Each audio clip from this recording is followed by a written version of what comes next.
Hey everybody, I'm Rocky the Ramone, and I'm super excited to be interviewing my next guest. On the phone with me right now is the first, last, and only road manager for the Ramones. His name is Mr. Monte A Melnick. And Monte, after being with the Ramones for so long, I would imagine you've got quite a resume. Well, let's go down that resume. You have been a musician, author, promoter, sound engineer, road manager, stage manager, driver, personal assistant, damage control officer, and babysitter. Did I leave anything out? That's about a lot, most of it. You know, you're talking about over 20 years with the Ramones, so there's a lot of stuff there. Well, that joke that you told on Lifestyles of the Ramones describes your job perfectly. Can you repeat that to everybody? Which one are you talking about exactly? About the toilet? Oh, what's the difference between a toilet and a tour manager? Which is? Well, a toilet only has to deal with one asshole at a time. Wah, wah, wah. Yeah, I adjust that to door persons or bartenders whenever I'm trying to butter somebody up. There. All right, so let's talk about the author part of your resume and your book, On the Road with the Ramones. Right, out in a new bonus edition. Well, for those people that haven't read the book or don't know, can you tell us the premise? And as a follow-up, let's talk about that updated version. Well, it's my life with the Ramones for over 20 years, you know. Talking about how I got involved with the Ramones, working with the Ramones, touring with the Ramones, albums of the Ramones, videos, all sorts of stuff. I talked to a lot of people in the book and my reminiscence, and I put a lot of images in the book, over 300 images, pictures, posters, tour passes, itineraries, all sorts of images. So I was lucky that the publisher let me put so many pictures in the book. Well, nice. Are pictures like more expensive for a book? Yeah, it's expensive to print it. That's probably why it's a little more expensive, you know, than the other books. Well, I reread your book, and I have what's called the updated edition, and then I saw another one that says bonus edition. Yeah, the bonus is the last one out. That's the one I put in 40 more pages from the original book. So the original and the updated version, what's different from those? Well, the book came out 2004 originally, so I had two editions there. Then I changed publishers and put an updated version of it with more information because things changed over the years. Yeah. In 2007 when the updated version came out, and then now things have, you know, I put in some more information because, you know, the Ramones keep on growing with different things happening with that left out in the updated version. So I had the bonus edition has 40 more pages and pictures and stuff. That's great. Well, what I'm going to be doing is using what I have, the updated edition, as a reference point. And for all of you at home, if you have any of these books, whip them out, because I'm going to be referencing it and actually using chapters and page numbers and everything so that people can know exactly what we're talking about. So me being a musician, I always wanted to know specific things about the Ramones' musical gear. So my first question is going to be a big one here. In Chapter 3, page 60 of the updated edition, you talk about the $3,000 advance that Danny Fields put up for gear as part of the management deal. Can you talk about the Ramones developing as a live band as they got better equipment, higher volumes, and larger stages? Well, they were always into, you know, getting the best equipment they could. In the beginning, they just could, you know, their equipment is what they could afford. So that's why Johnny went with a Mosrite at the time. Back then, it was a cheap guitar, and they had a small little amp, a Mike Maxwell's amp at the time. That's all they could afford at the time.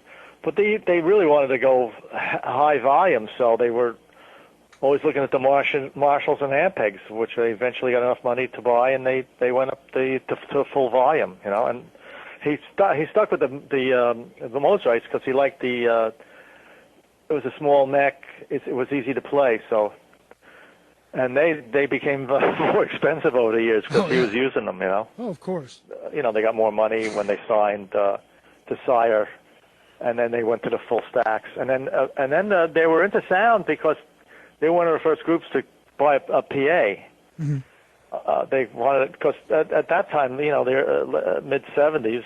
You go to a club, there was crappy sound. They really didn't like that. So right away, they decided they were going to bring their own PA around with them. That's how I got involved. For all the non-touring musician types, you are constantly at the mercy of a club when you're playing there, and they determine whether you sound like shit or not. So basically, you took that power out of their hands. Yeah, back in the early days, the clubs didn't have really good sound, but later on, the '80s, '90s, the clubs realized that they better put better sound systems in if they wanted to get better, groups into the clubs. So the sound systems did improve over the years, but in the early years it was rough. That's why they brought their own stuff around with them. How about Joey? Was he having problems with monitors or anything about hearing himself that's at all? a big problem. I mean, the early years it was easy for him to sing over the smaller amps, but once the big amps came in, that's what happened over the years. He really had problems with the monitors. Uh-huh. And then it was really early on before they had the ear monitors, They couldn't afford them early because they were very, very expensive early, the early prototypes, the ear monitors, right? Yeah. So he really never got to use them. And he always had problems, and that's why, of course, in my favorite song, you know what my favorite song is, right? The Ramones' favorite song? The one that talks about you. Gosh, I'm embarrassed here. It's probably all the way from... You got it. Yeah.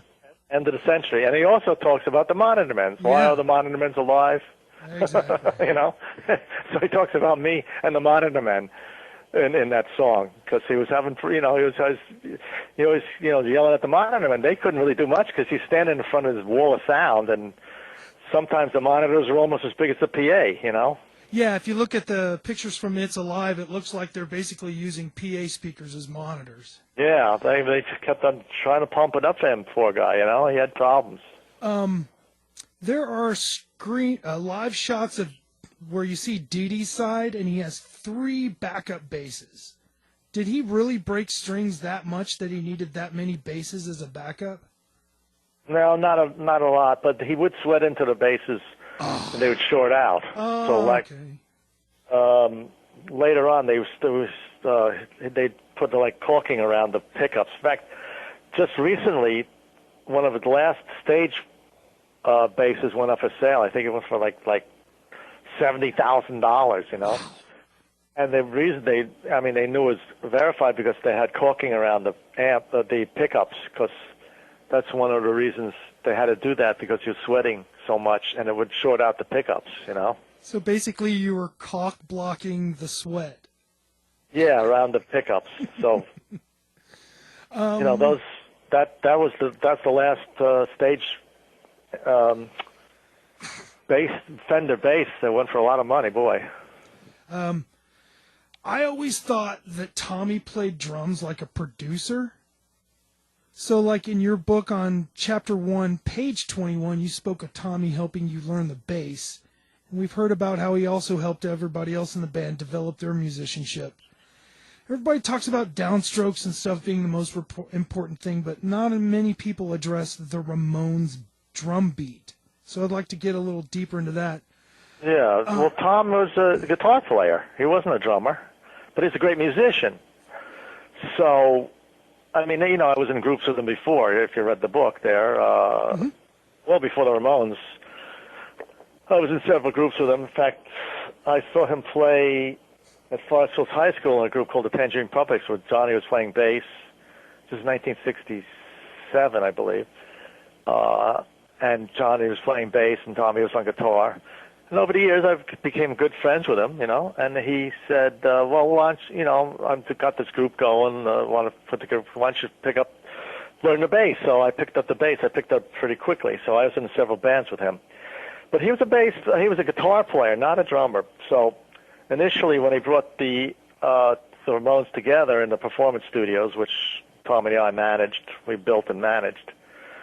it was a three-piece group at the time. It was Joey on drums, Dee Dee singing lead and playing bass, and Johnny on guitar. But Dee Dee was having a lot of trouble playing bass and singing, and he heard that Joey had a good voice, so he pulled Joey off the drums. And so they started looking for drummers, but at that time, the Ramones were so raw. I mean, it was like raw. It was like no drummer could understand what they were doing. So Tommy would sit down at the drums to try to say, look, try to play like this, play like this. He developed that style, which is a unique style. It was like a guitar player playing drums, you know. So that's how he got it, and they couldn't find a drummer, so they said, well, join the group. He said, okay, I'll join the group, you know. That's how he got involved with playing drums. He initially just wanted to produce them and record them and manage them. He didn't want to be the drummer, really. Well, does that answer your question? Well, yeah. Basically, kind of like the way I see it is a producer sees drums differently than a drummer sees drums.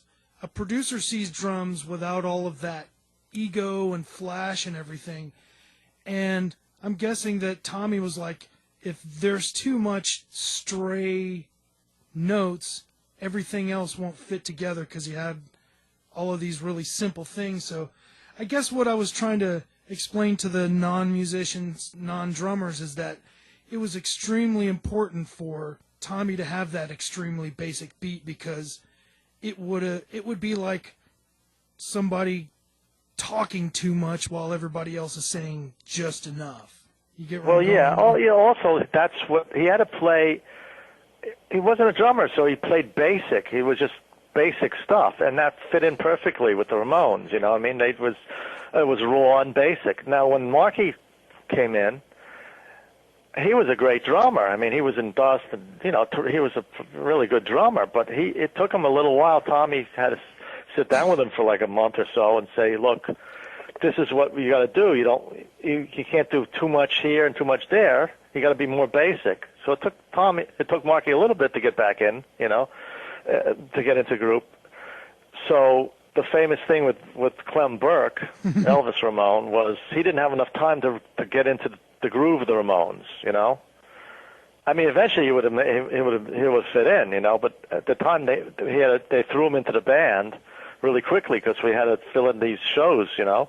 And he had a rough time because it's a different thing. People don't realize it wasn't as simple as people think it was. It was a machine, you know what I mean? And it was a simple type of thing, no like flash drumming, you know what I mean? I gotcha. Yeah. Well, here's a cheap plug. I did a video called How to Play Drums Like the Ramones, and I kind of get into detail about how you have to sacrifice your ego and you have to play steady eighth notes instead of being Keith Moon. You got to be like a drum machine. So you're a drummer then? Yes, sir. That's where I started out, and I learned how to play guitar and bass by basically listening to the first Ramones album, like everybody else says, panning to where you can only hear the guitar in one channel or the bass in the other. So, just like everybody says, the Ramones made me pick up an instrument and do my own thing. So that's how I evolved into doing the one-man tribute band, because especially if you're a drummer, if you can memorize the drums, you got it. So I just do all that stuff on my own internal clock and play it all by myself. Yeah, people ask me what the legacy of the Ramones are. Basically, they were kind of like the Johnny Appleseeds of rock, punk rock. They would go around to small cities and clubs, and the kids would see them. Hey, it wasn't that hard, if you got a good song and you're fairly, good on the instrument. You didn't have to be like a virtuoso, you know what I mean? Like play solos and all that. People were inspired by them, and all these groups give them credit. I'm amazed on how much credit all these big groups give them, Yeah, I still can't play a solo. And drum solos are boring. Well, yeah, that was non-existent in the Ramones. There was no